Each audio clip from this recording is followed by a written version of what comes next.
let's begin. Once again, thank you, Prof, for inviting me to this platform. Thank you, everybody, for engaging. I really appreciate you taking the time out of your days to discuss this issue that I'm very passionate about, and hopefully through this platform we can find effective ways to address it. Let me begin by pointing out that the title of my slide presentation is different from the title that you may have received in your invitations. Please do not panic. The Zoom meeting has not been hacked. I have deliberately changed the title to mirror the article that I authored on this subject in the Lawyers Journal, de Rebus. The relevance of the title should it'll bear out as the presentation goes forward. Right. For those of you who have not had an opportunity to read that article that I authored, it was titled "Two Lawyers Named Mpofu," because it was inspired by an experience that Advocate Dali Mpofu had when he went to Zimbabwe in 2018 to represent the MDC in their petition to nullify the recent elections in that country. Advocate Dali Mpofu was part of a legal team that included another high-profile advocate from Zimbabwe named Thabani Mpofu. Now, our own advocate Dali Mpofu was unfortunately unable to fulfill his mandate in Zimbabwe because the Zimbabwean Minister of Justice refused him the necessary authorization to represent his client in court. In an interview later, he would poignantly remark that he would make a poignant remark that played on the fact that his counterpart from across the border shared the same name as him. Let me quickly play an extract from that interview so that you can hear what Advocate Mpofu said. Sorry, Prof, the video is not working. The video is not working, yeah, so I think proceed. Okay, let me skip through. Let me just summarize what Advocate Mpofu was saying there. He was mentioning how he was unfortunately unable to speak in the Zimbabwean Constitutional Court, whereas his namesake, Advocate Thabani Mpofu, was able to speak. And I thought that this was a sort of brilliant way of summarizing the issue of the admission of foreign lawyers into sort of the legal profession. In that statement, Advocate Mpofu sort of alludes to a history of colonialism, where borders that were drawn arbitrarily divided Black communities from one another. And this is the reason why we have things like similar surnames across the region. This incident where Advocate Dali Mpofu was barred from participating in the processes of the Zimbabwean Constitutional Court reminded me of a similar predicament that plagues foreign nationals who are desirous of admission and enrollment in South Africa. The Legal Practice Act requires that foreign nationals desirous of admission into the profession must be holders of a permanent residence permit. I intend to argue that this overly onerous requirement for admission of foreign nationals violates their right to equality and is unconstitutional. Now, I just want to give everybody a moment quickly to look at this slide that's currently on the screen. Its relevance will bear out as we proceed. Now, just to give a quick overview of the argument that I intend to present, I intend to initially begin with an introduction and background. This will look at the legislative framework that governs admission. It'll look at the legal questions that arise out of that. And then we will go into a brief analysis of the legislative history of the inclusion of the permanent residence requirement in the legislation that governs the admission of legal practitioners. Part 2 will scrutinize the constitutionality of that requirement. We will look at the key questions that we need to ask. This will outline also the test set out in the case of Hoxton v. Lane. We will then move on to a discussion of the international law and South Africa's commitments under the World Trade Organization and the General Agreement on the Trade of Services called GATS. And then we will move on to part 6, which is a comparative analysis, which will look at the law in other jurisdictions as it relates to the admission of legal practitioners. And I will, in part 3, our conclusion, I will make various recommendations on how I think we can address this issue and make some concluding remarks on the rights to the rights of the asylum seeker, refugee, and migrant community as they pertain to access to justice.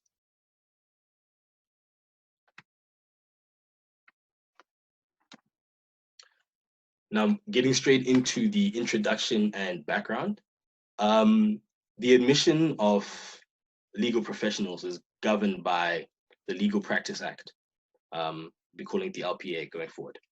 Section 24(2) of the LPA stipulates that the High Court must admit to practice and authorize to be enrolled as a legal practitioner any person who, upon application, satisfies the court that he or she is duly qualified as set out under Section 26, is a South African citizen or a permanent resident.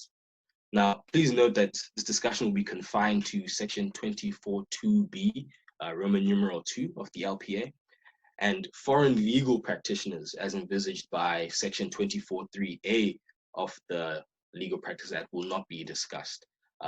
This section of the Legal Practice Act refers to persons who have been admitted as legal practitioners in a foreign jurisdiction and are seeking to have a right of appearance to represent their clients once off in a South African court. So that it will not be applicable to our discussion going forward. So moving on to the legal question. The effect of the requirement we just outlined in the previous slide is that foreign nationals who live in South Africa on the basis of various other visa and permit regimes are barred from admission into the legal profession. This position persists despite the fact that the various visa and permit regimes within the Immigration Act permit foreign nationals to live and work in South Africa. These visa regimes include work permits, study permits, spousal visas, business permits, corporate permits, and exchange permits. Please just take note that some of these immigration regimes may require endorsements to work, or it may limit working hours, but they all allow foreign nationals who are holders of these various permits and visas to work in the Republic. Moving on, in addition to the Immigration Act, foreign nationals may also be lawfully in South Africa under the auspices of the Refugee Act. This act authorizes asylum seekers and refugees to live and work in South Africa. Now, what we can see is that clearly all of these individuals on these visa categories that I've outlined are excluded from the auspices of Section 24(2)(a) of the LPA. The question that then arises is whether that exclusion is constitutionally permissible. This is especially in light of the fact that even these foreign nationals who are not permanent residents are afforded the right to equality under the Constitution. Let's move on to the next segment, which is a brief discussion of the legislative history of the inclusion of the permanent residence requirement in the legislation that governs the admission of legal practitioners. Prior to 1964, the permanent residence requirement was not a prerequisite for admission into the profession. This can be seen by a quick look at the Attorneys, Notaries, and Conveyancers Act of 1934 and the Admission of Advocates Act of 1921. Now, in 1964, things would drastically change, and the Attorneys, Notaries, and Conveyancers Amendment Act of the same year and the Admission of Advocates Act of the same year would introduce the requirement, the permanent residence requirement qualification into the legal profession. The requirement would be introduced under the stewardship of the Minister of Justice, the then Minister of Justice, B.J. Vorster. In his endorsement of the inclusion of the permanent residence requirement, Vorster would remark that every country regards the legal profession as a profession to be jealously guarded and preserved for its own citizens. So that should give us a little bit of an indication of the, call it xenophobic or exclusionary nature in which the permanent residence requirement was introduced.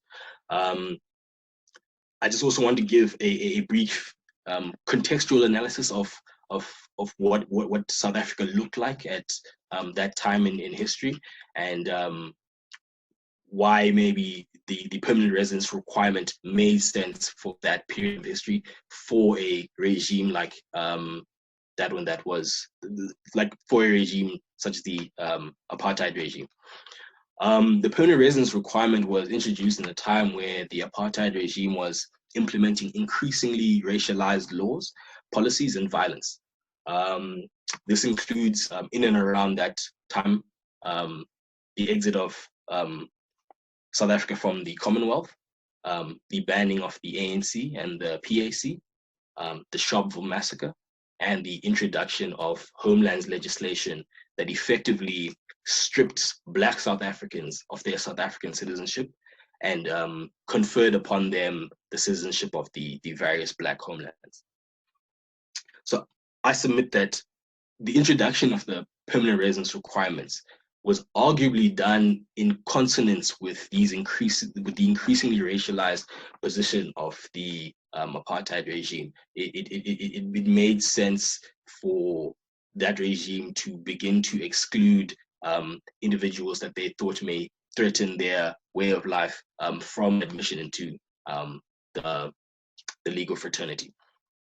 Now, this contention is supported by the fact that the initial victims of the permanent residence requirements were Black South Africans who were desirous of admission into the legal profession.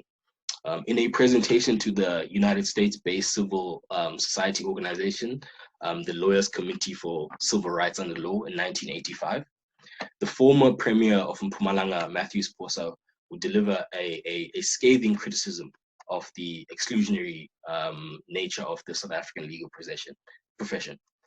He would detail the manner in which Black people were prevented from entering the profession, including through the implementation of permanent residence and citizenship-based exclusions. I think that concludes the sort of the historical analysis of the introduction of the permanent residence requirement into the legislation governing the admission of legal practitioners. Part two now will look at the key questions in determining the constitutionality of or whether that exclusion is constitutionally permissible. The test for determining whether a legislative provision violates the right to equality is set out in the case of Harkson v. Lane. The test asks the following: does the provision differentiate between people or categories of people? If so, does it bear a rational connection to a legitimate government purpose? Does the differentiation amount to unfair discrimination? If the discrimination is found to be unfair, then a determination will have to be made as to whether the provision can be justified under the limitations clause. Now, Part A, in addressing Part A, it first asks whether the provision differentiates between people. In the case of Union for Refugee Women and others versus the Director of Public Security of the Director, Private Security Industry Regulatory Authority and others, the court decided this very question as it related to the permanent residence requirement in Section 23(1)(a) of the Private Security Industry Act. The court in this case concluded that indeed the permanent residence requirement differentiated between groups of people. I therefore submit that the permanent residence requirement in the LPA similarly differentiates between people. The question, therefore, the first question in the inquiry is therefore answered in the affirmative. Part A then asks whether that differentiation bears a rational connection to a legitimate government purpose. Now, judicial interpretation of the purview of legitimate government purpose has been wide. In determining the purpose of the permanent residence requirement, I turn to affidavits filed by the respondents in the matter of Tanga Mupin versus the Law Society. This is an unreported judgment out of the Western Cape High Court, number 879 of 2007. The applicant in this matter sought a determination on the constitutionality of the permanent residence requirement in the repealed Attorneys Act of 1979. The respondents argued that the requirement was intended for the, and I quote now, for the protection of the South African public and the advancement of the administration of justice. In the Union for Refugee Women case, the respondents made a similar argument to that of the respondents in the Tanga Mupin case, noting that the need to protect the public necessitated a permanent residence requirement. In the Union for Refugee Women case, the court held that considering Section 12 of the Constitution, which guarantees everyone the right to freedom and security, the permanent residence requirement bears a rational connection to a legitimate government purpose. I submit that the significant public trust that the private security industry holds is comparable to that of the legal profession. Consequently, I concede that upon the court's interpretation of the permanent residence requirement, it does bear a rational connection to a legitimate government purpose. Although I personally think that that rational connection is difficult to make. The courts have, on their interpretation, they have said that permanent residence requirements do serve a legitimate government purpose when it comes to industries such as the private security industry, and as I state, as it relates to the legal industry.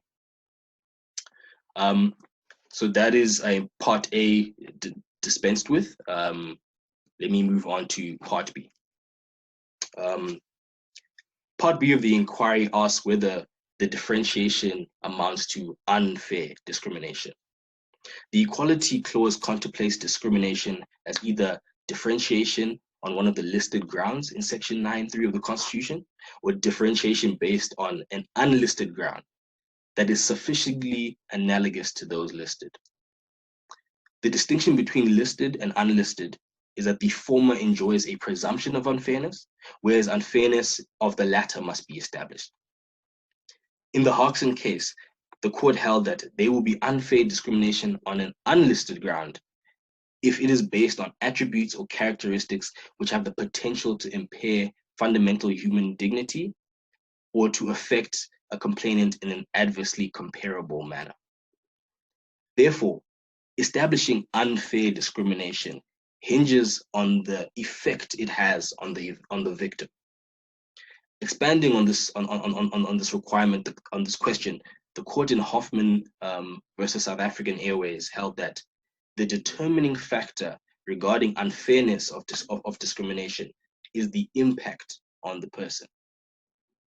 The court in this case lays out 4 criteria in which to determine that impact on the victim. The court stated that one must ask, what is the position of the complainant in society? What is the purpose of the discrimination? To what extent are the complainant's rights affected? And is the complainant's dignity violated? Now, before I move into the application of these 4 criteria from the Hoffman case, I think it's important to note that the courts have already determined that certain grounds are analogous to those that are listed in 9.3 of the Constitution. That is to say that there are certain characteristics that are not listed in the Constitution that may constitute the differentiation upon those characteristics may constitute unfair discrimination. These characteristics include things such as HIV status, as held in the Hoffman judgments, and nationality, as held in the Larbury Odom judgment. But let us move on to the application of these 4 criteria of the Hoffman case. The first is the position of the complainant in society. Now, I submit that the position of foreign nationals in South African society is very precarious. Foreign nationals are a minority and find themselves without any political power because they do not have the right to vote. They have been described in various court judgments, including Union for Refugee Women, as being a vulnerable segment in society. I additionally submit that this group of society suffers intense social stigma, institutional exclusion, the threat of xenophobic violence, and the residual psychological effects thereof. Referring to the societal position of HIV-positive persons, Obo J in the Hoffman case remarked that, and I quote, "Society has responded to their plight with intense prejudice. They have been subjected to systematic disadvantage and discrimination. They have been stigmatized and marginalized. They have been denied employment because of their HIV status." Now, I submit that these same remarks from Obo J can reflect the position of certain foreign nationals, especially those of African descent in our society. This plight is further marginalized where said foreign nationals are asylum seekers or refugees, who by the very existence of that status of asylum seeker or refugee are already enduring precarious life circumstances. Now, second, I move on to what is the purpose of the discrimination.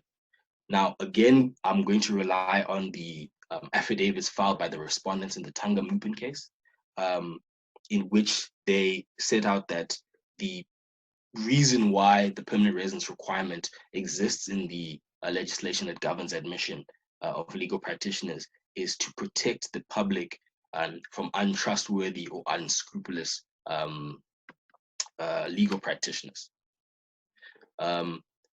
Let me then move on to the third requirement set out in the Hoffman case, which is to what extent are the rights of the complainant affected?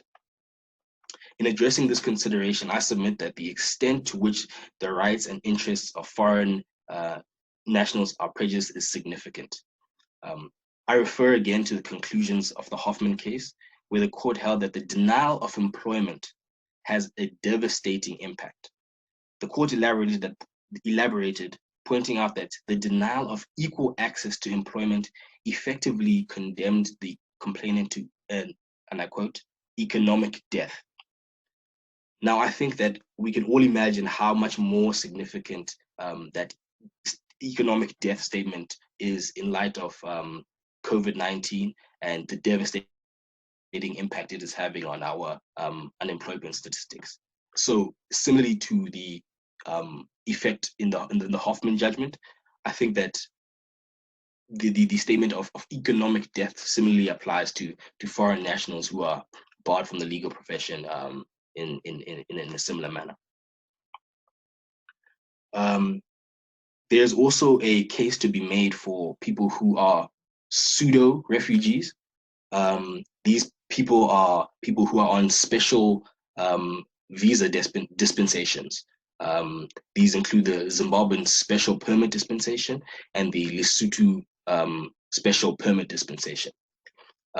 These dispensation, in respect of these special immigration regimes, the holders of special status are precluded by the conditions of their permits from applying for permanent residence. So essentially, they can never become permanent residents, and therefore are indefinitely barred from entering into the legal profession, despite being part of the fabric of South African society. Now, moving on to the final consideration regarding the dignity of the complainant. The Hoffman judgment asks us, is the complainant's dignity violated? Now, in respect to that final consideration, the court has held that the denial of employment to the applicant because he was living with HIV impaired his dignity and constituted unfair discrimination. Constantly, it is established precedent that one's dignity is impacted significantly when equal access to employment is withheld. Having regard to the above four considerations, I submit that unfair discrimination is clearly established. Now, moving on to Part C of the Harkson inquiry, this asks us to look at the limitations clause. The right to equality is not absolute, and infringement may be constitutionally permissible in terms of the limitations clause. The clause stipulates that the limitation of rights can only be permitted in terms of a law of general application to the extent that the limitation is reasonable and justifiable in an open and democratic society based on human dignity, equality, and freedom, taking into account the following factors: the nature of the right, the purpose of the limitation, the nature and extent of the limitation, the relationship between the limitation and its purpose, and the less restrictive means to achieve that same purpose. Now, authors Curry and Dewell in the Bill of Rights Handbook, 6th edition, argue that the limitations clause may not be capable of meaningful application to the equality clause. They opine that the criteria on which the clauses are couched is so similar that is couched in a similar manner, making the application of the limitations clause to the equality clause largely superfluous. They note the difficulty in seeing, and I quote, how discrimination that has already been characterized as unfair because it is based on attributes and characteristics that have the potential to impair fundamental human dignity of persons can ever be acceptable in an open and democratic society. Now, I agree with the authors, but would just like to add a few notes on the last two considerations of the equality clause section. In terms of the relationship between the limitation and its purpose, I submit that the relationship is difficult to establish. The purpose of the permanent residence requirement is to safeguard the public from untrustworthy legal practitioners. I've taken this from the respondents' affidavits in the Tanga Mupin judgment. When given an opportunity to argue this connection between the limitation and its objective in the Tanga Mupin case, the respondents failed to present the court with a convincing argument. They only argue that foreigners with permanent residence status have a demonstrably serious commitment to South Africa. Now, this argument is dismissive of persons who, by way of marriage, education, refugee status, employment commitments, etc., have demonstrated a significant commitment to South Africa. Additionally, in looking at the relationship between the limitation and its purpose, the historical record of the introduction of the permanent residence requirement speaks more to manifesting naked preference rather than protecting the public. I refer again to the excerpts of the April 1964 Hansard, where the Minister the then Minister of Justice, B.J. Vorster, is quoted as saying that the legal profession should be the preserve of only citizens. I then would like to move on to the last part regarding the less restrictive means to achieve the same purpose. In this respect, it's important to note that Section 24C of the Legal Practice Act creates what is called a fit and properness requirement for admission. This requirement gives a court broad scope in which to determine the trustworthiness of persons who are desirous of admission. I submit that the proper application of this section is a less restrictive means of achieving the purpose sought by the permanent residence requirement. Additionally, I would also like to look at the judgment. I'd like to again turn to the judgment of the Union of Refugee Women. The court held in that case that the permanent residence requirement in the Private Security Regulation Act was only rendered constitutionally compliant when tempered by Section 23(6) of the same act. This section created an exemption from the permanent residence requirement. And I think the proper application of an exemption to the permanent residence requirement of this nature may cure the unconstitutional nature of the permanent residence requirement. Now I'd like to move on to a quick look at South Africa's international obligations. Section 39(1)(b) of the Constitution stipulates that the court must consider international law when interpreting fundamental rights. Now, South Africa joined the World Trade Organization agreement in 1994, and the effect of or the confirming the application of the World Trade Organization agreement in South Africa, its application was confirmed in the case of Progress Office Machines versus SARS. The court there noted that the WTO agreement is binding on the Republic in terms of international law. Now, part of the World Trade Organization agreement is what is called the General Agreement on Trade and Services, or GATS.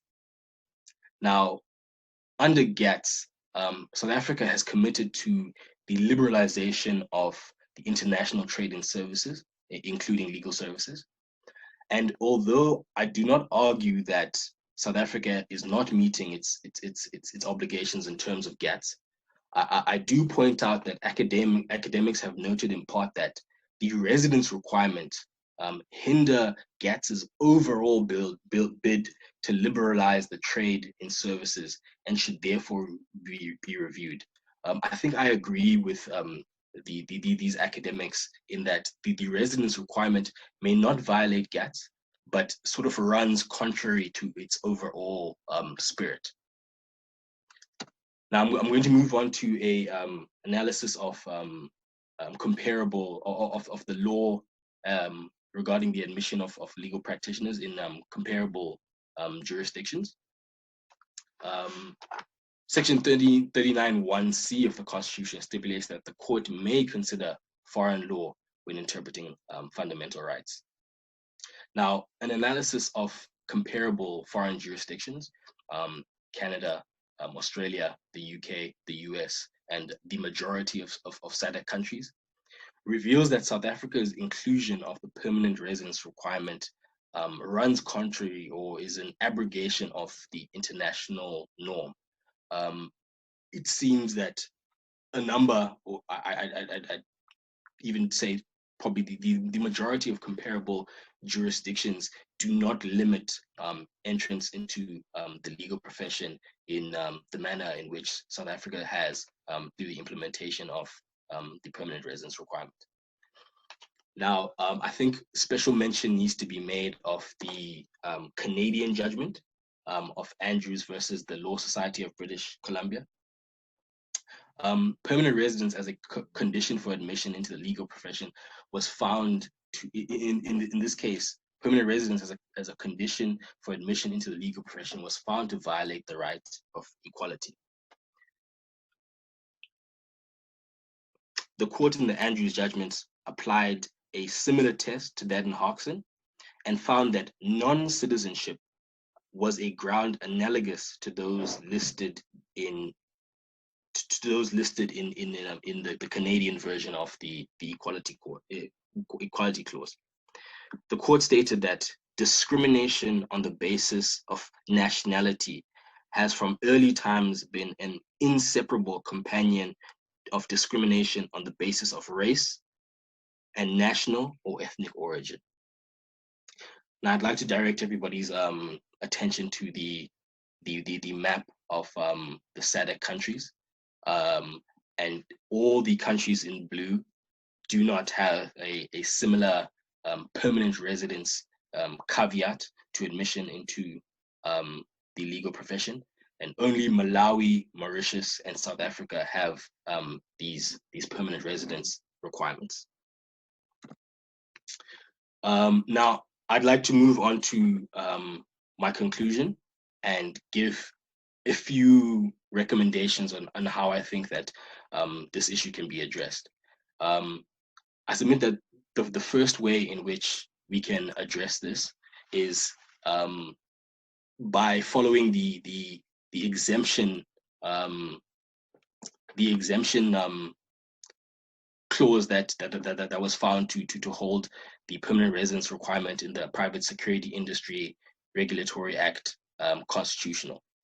In this matter, the court held that the inclusion of a provision permitting certain exemptions from the permanent residence requirement in the Private Security Industry Act would save a permanent residence requirement from what the court called overbreadth criticism. I think that a similar exemption requirement in the Legal Practice Act would similarly make the permanent residence requirement in the LPA constitutionally compliant. Now, my second recommendation is the proper application of the fit and properness requirement. As I alluded to earlier, this requirement is sort of vaguely worded. It's very imprecise, and therefore the courts have a broad discretion in order to sort of determine the fitness of an individual entering into the legal profession. I think that the proper application of such a requirement can weed out these so-called untrustworthy or undesirable individuals from the legal profession. Now, my third recommendation would be a reading in of the words so it'll be the court should admit and enroll citizens, permanent residents, and individuals an individual who has the right to take up full-time employment within the Republic. Now, I think the LPA can be brought in line with the Constitution by reading in that statement. Therefore, allowing those who have, by way of the Immigration Act or the Refugee Act, have received the right to work in the Republic, it then includes those visa categories under that wording. Now, I'd like to finally make some concluding remarks on the asylum seeker, refugee, and migrant communities' right to access to justice. Research from Afrobarometer indicates that access to justice remains elusive for vulnerable groupings within South African society. This sad state of affairs is even more dire for the asylum seeker, refugee, and migrant community.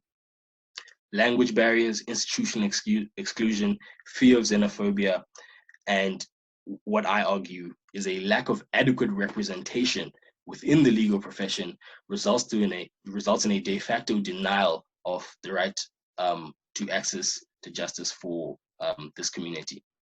The preamble of the Legal Practice Act stipulates that its role is to facilitate an independent legal profession that broadly reflects the diversity and demographics of the Republic. I think that currently those demographics are not, I think currently the diversity of the demographics in South African society are not reflected within the legal profession because of things like the permanent residence requirement. Now, as a final remark, I would just like to take a quote from Panashe Chingumadzi, sorry, my apologies. In her discussion of how Black doctors and their intimate understanding of their clients' cultural background find themselves better able to communicate with those clients and therefore better able to serve those clients. I think that a similar thing can be said for the community of asylum seekers, refugees, and migrants.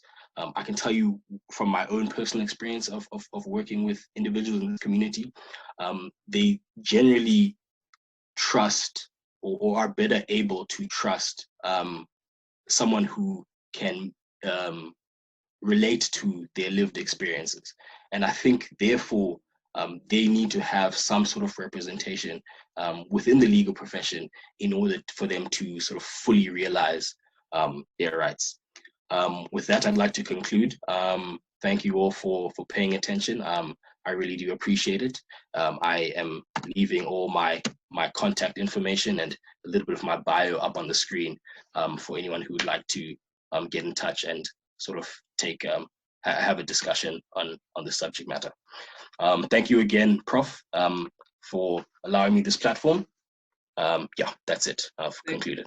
Thank you very much, Muchengeti, for really a comprehensive and excellent presentation of the issues and a particular argument about the constitutionality and a range of arguments, in fact.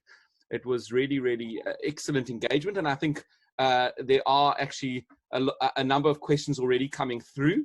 As I said, I see we've already got 3, so that's fantastic. If you want to actually talk, I'll unmute you to just type your name there, and you can say the question if you prefer to do that rather than type it. But Muchengeti, a starting point then here we have from Kuda is there any possible argument that the legal profession can qualify as a critical skill, or are critical skills decided by government policy? So I am not sure exactly. It's not completely on point, but perhaps you have something to say about the critical skills point. Yes, indeed, I have done a little bit of research into that type of a question. There's always constant revision of the critical skills list by the Department of Home Affairs, and it could possibly qualify as a critical skill, but it is entirely the prerogative of the department to decide what qualifies and doesn't qualify. Yeah. We also have a question from Carolyn Gung. Besides the permanent residence requirement, is the foreign qualification of a foreign national who has obtained permanent residence status also a prerequisite to practice in South Africa? In 2015, I intended applying to practice, but was barred by the fact that my LLB was obtained in Cameroon. By then, I had not obtained PR status, but now I do. Would my LLB obtained in Cameroon still be an issue? And perhaps this raises the question of the purpose, Muchengeti, which I had in mind as well. Perhaps you focused on the trustworthiness question, but perhaps one of the thinking around this would be that perhaps South African lawyers are trained to practice in South African law, and that's why permanent residence requirement would have some logic in it. Or perhaps answer Carol's question and also perhaps mine on that. Okay, so just to start with Carol, what is required would be a application to SAQA, which is the South African Qualifications Authority, and one would have to sort of translate their foreign degree into a South African equivalent. I think so. I'm not exactly sure about the merit system used by SAQA to grade foreign degrees, but what will happen is they will potentially give one some credit for a degree obtained overseas, and may require one to take things such as civil procedure and those kind of foundational courses of our LLB in order to sort of catch them up, so to speak. But in other regards, I think that especially Western jurisdictions, degrees obtained in Western jurisdictions, I think SAQA often gives those degrees a stamp of approval and equates it to an LLB that is obtained in South Africa. Sorry, Prof, could you just repeat your question for me? Muchengeti, I was just thinking about, I mean, you could respond in the way that you are, but because you've put the purpose, obviously one of the important questions here is what's the purpose of such a requirement? If it has no purpose, it's clearly unconstitutional. Yes. So I think we can interrogate that more as the discussion goes along, but the purpose you suggested related to the trustworthiness of legal professionals. Now let's put that aside for a moment. The purpose, I'm suggesting the government could argue, would be that permanent residents or citizens are more likely to have the ability to practice or the legal qualifications to practice in South Africa. Now, I think you've already in a way responded that, well, that's not obvious, that you might have the ability, you might have a right to work in South Africa, or you might have done an LLB but not be a permanent resident or something like that. Yes, yes. So it doesn't really make sense in that sense. Mm-hmm. But I don't know if you want to comment on that. Yes, no, I think I agree with you that it doesn't really make sense. We know that we have South African lawyers who are very well versed in the laws in other jurisdictions and vice versa. So I think some sort of test that can determine one's knowledge of the foundational elements of our legal system would be sufficient, and that something like permanent residence would be overly onerous. Right, as a for that, Yes, and it's not a necessary requirement to show expertise in an area. yes, So, indeed. yeah. Okay, great. We'll come back to the trustworthiness argument, but let's go to Jason, who's written two questions here. The first: was there any debate on the requirement when the Legal Practices Act was drafted and passed in Parliament? Do you know about this? Did you look at any of the parliamentary drafting on this? I have not looked at the parliamentary drafting. What I have looked at was the submissions made by the task team that was initially tasked to draft this this legislation. What that revealed was a disagreement within the task team that, for example, the chair of the task team, Jeff Budlander, he felt that the permanent residence requirement would be unconstitutional based on his understanding of the Andrews judgment. But it seems as though he may have been outvoted or something to that effect. And then the final draft of the Legal Practice Act did not, included the permanent residence requirement. Also, just quickly to note that there was a draft of the bill that did not include the permanent residence requirement. And I think that also speaks to the disagreement within the profession as to its constitutionality or lack thereof. Okay, and Jason continues, are there any statistics available regarding issues such as the number of foreign nationals who would be qualified to practice, but for the PR requirement? And secondly, an oversupply of legal practitioners generally in South Africa, including the inability of South African citizens with LLBs to secure articles or pupillage. Perhaps the last one would be something the government would argue in favor of this requirement. So I haven't been able to come across any statistics that speak to that. But what I am currently doing, and I think maybe some of the participants are involved in this, I am sort of gathering or bringing together all the people who are affected by this in order to understand the numbers. And so we're sort of, I'm delving into those statistics myself through my own personal research. But I haven't been able to come across any sort of government or legal practice council statistics that speak to that. Now, with regard to the oversupply of legal services, and I think it also speaks to some issues of transformation that the legal profession already has. I think what we're finding is that legal services are largely inaccessible to most of the general population. So I don't necessarily think that we have an oversupply of legal professionals. I think that many people are priced out, and possibly the inclusion of more legal professionals could lower prices or create a market for lower end legal services, things such as paralegals and that kind of setup. Right. So we overlooked over there. Yes, I mean, I think to add on that, I don't think even if there were an oversupply, one would let market forces deal with that to some extent, because you're not allowed to discriminate on a ground unlawfully.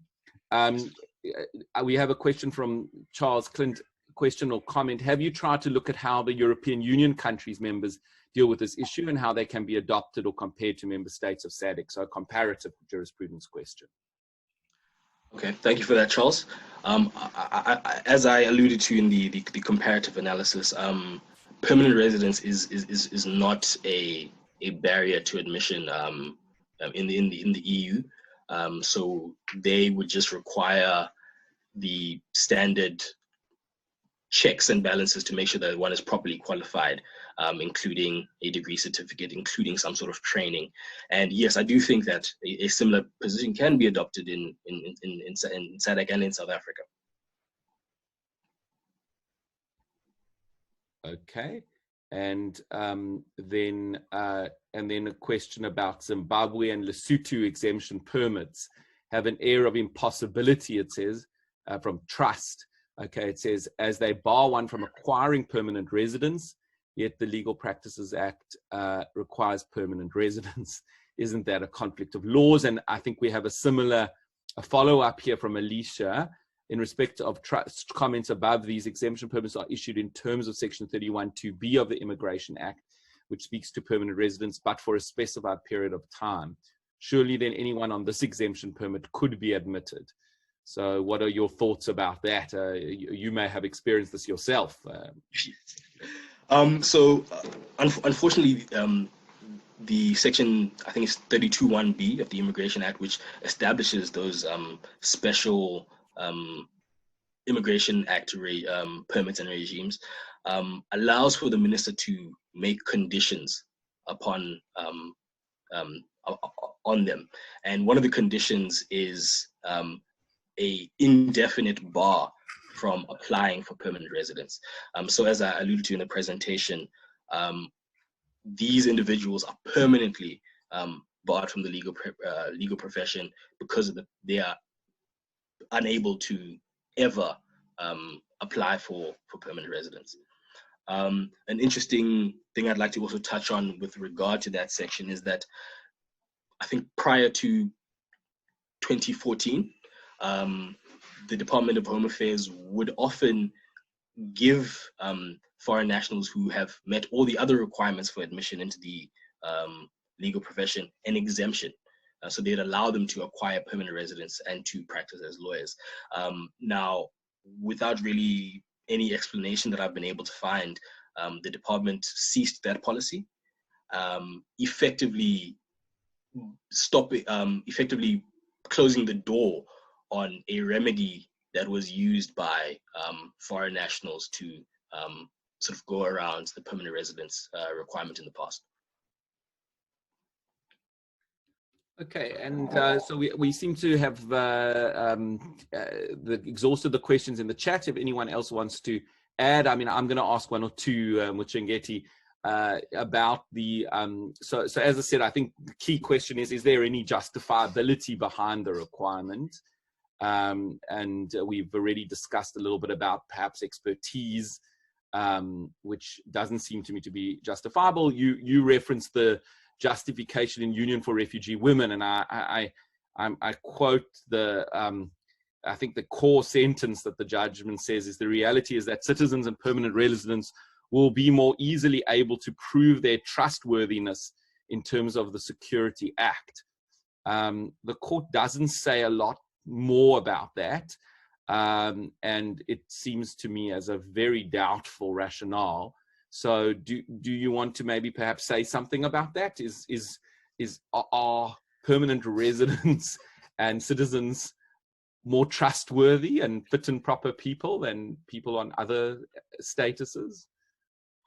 Thank you for that question, Prof. I think it's very important to ask. And a submission that I make in the Deribus article I published on this subject is that permanent residence does not make one more trustworthy. So that rationale, I do agree with you, is dubious. I think that it was also criticized in the minority judgment by Justice O'Regan. However, that rationale was in the majority in the Constitutional Court. So unfortunately, I think that it will be binding on any case that is taken forward. Yes, I do agree with you that permanent residents are not necessarily more trustworthy and are not necessarily in a position to are not in a better position to prove their trustworthiness. Yeah, I think that's right. Muchengeti, I would say that the court, I mean, I think there's lots of question marks about Union of Refugee Women as a well-decided case. So the court is able to, it will have to be a constitutional court case, but it is able to overrule itself. And I would argue that it should reject that rationale. It sort of says this and then backtracks and says, well, we're not saying that people on other statuses are not trustworthy, but I don't understand their reasoning in that regard. And I see that Jason has agreed with that, but he's sort of tried to come up with a stronger rationale, perhaps. Have you come across comparatively on the discussions of purported justification based on some kind of special relationship between an officer of the court and the country, some kind of patriotic duty? So I suppose if the argument has to be rooted in some sense in the notion that permanent residents and citizens have stronger ties to the country and therefore perhaps have a special relationship, as Jason said, between the court and the country. Well, what do you think of such a rationale? I think that goes back to the discussion I had on the commitment to the Republic. I think that's the argument that Jason is referring to. And I think that it is dismissive of other very valid commitments to the Republic that persons who are on other visa regimes have. So I think that it's insufficient. It may need to be more narrowly defined as to what constitutes such a commitment to the Republic, because there are a myriad of such commitments that a foreign national can make. Yeah, so I mean, I think that would be it. It has to come up with some kind of tie, and why lawyers specifically need such a tie. I find that a very hard argument to make, frankly, but I think that would be the kind of argument you have to make. And I don't really understand why you can't have a lawyer making cases in court, even if they lack those very specific ties, as long as they pledge some kind of allegiance to the Republic and have some duties as lawyers, which I think they would do in any case. Indeed. I'd just like to also make a comment about the other professions and other professional bodies. So we just got a question on that, Muchengeti, from Kuda, about is this required in other professions like nursing, teaching, and doctors? Yes. Okay, great. Thanks, Kuda. So my research, I've come across no such barriers for the entry into other professions. There may be certain international obligations in professions such as healthcare professionals to avoid brain drain, sort of to avoid having all the good qualified doctors flock to one jurisdiction. There are sort of limitations there, but nothing by way of permanent residence as a bar to admission. Okay, so what about that argument, Muchengeti, that you just raised about that the rationale is actually it's not xenophobic. We're actually trying to help foreign countries to avoid a brain drain from those countries. So in other words, we're being altruistic. We actually we don't want to take foreign nationals into South Africa and prevent them from coming. What do you think about that? I think if that argument were properly presented with the necessary evidence, possibly then there is a case to be made for that. But currently that doesn't bear out. From what we've seen from the arguments made by the then Law Society and the Minister of Justice in the Tanga Mupin case, they do not refer to that at all. Their reference is more to that commitment that we speak of and trustworthiness.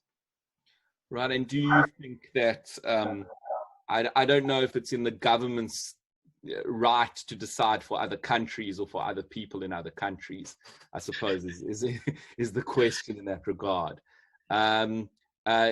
You may have answered this, but I see Jason's also written a question that whether the Law Society or any other professional bodies, the LPC, expressed a view on the PR requirement. Has there been any submissions on that in South Africa? So, okay, thank you. If one looks at I believe it to be the 2014 or 2013 annual report from the Law Society, and I'm happy to share it to anyone who reaches out to me on the email on the slides. They make mention of this change of policy from the Department of Home Affairs of not allowing individuals to use the remedy of the exemption in the Immigration Act that they previously used to enter into the legal profession. So I think that the Law Society and the now Legal Practice Council are very much aware of the fact that there is this issue. And I think also in the discussions to the lead up of the introduction of the Legal Practice Act, many academics wrote journal pieces that critiqued the continuation of the application of permanent residence-based exclusions from the profession. So yes, there have been certain sectors of the profession that have raised this and raised their concerns about it. And we have quite an interesting question, Muchengeti, from Alicia about different categories and should refugees and asylum seekers be treated differently, because one needs to take account of the principle of non-refoulement. So you're unable to return to your country, or country is not allowed to return someone who is in fear of persecution. Thus, your employment opportunities you're in a different position, in other words, to someone who can return to their home country. Do you think this makes the case stronger for removing this requirement in cases of refugees and asylum seekers? I'm paraphrasing the question, but it does also parallel some of the arguments in Union of Refugee Women as well. No, indeed it does. The argument is stronger for asylum seekers, refugees, and those individuals who are on those special dispensation visas, exactly because they are, for all intents and purposes, permanently established in South Africa. In the case of all those three categories, they lose their status should they leave the Republic in the case of asylum seekers, and should they go back to their countries of origin in the case of the special dispensation and the refugees, they lose their status. So indeed, the argument for them is much stronger than the other categories of migrants in the country.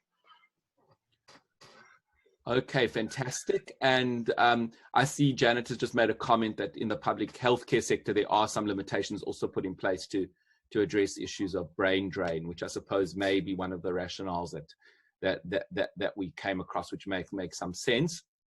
And she's asked, does the PR requirement apply to foreign students who graduate from South African universities? I think it does. Yes. Yes, indeed it does. Which I think foreign students who've qualified here are even more frustrated about, because it doesn't seem as though that bar from the profession is made apparent during the application procedure, in brochures. So yes, foreign students who qualify here are also barred on the basis of permanent residence. Yeah, and that makes sense. It takes away the notion that the expertise is the basis, right? Now, Muchengeti, just from my side, I know we're coming to the end of our time, but maybe a few more minutes since we started 5 more minutes. Section 22 of the Constitution limits essentially the right to occupation and trade to citizens. Do you think that affects your argument in any way? The court in Union of Refugee Women said that, well, there wasn't a right to choose an occupation, a particular occupation, as long as there was a right to work in the Republic. You couldn't necessarily choose which work you wanted to do. Yes, I have given that question some thought, and it has been raised in previous engagements that I've had with individuals on this subject. what I think is that there is no bar on foreign nationals entering into the legal profession. It's just a category of foreign nationals. So I don't think the issue speaks to choice of profession.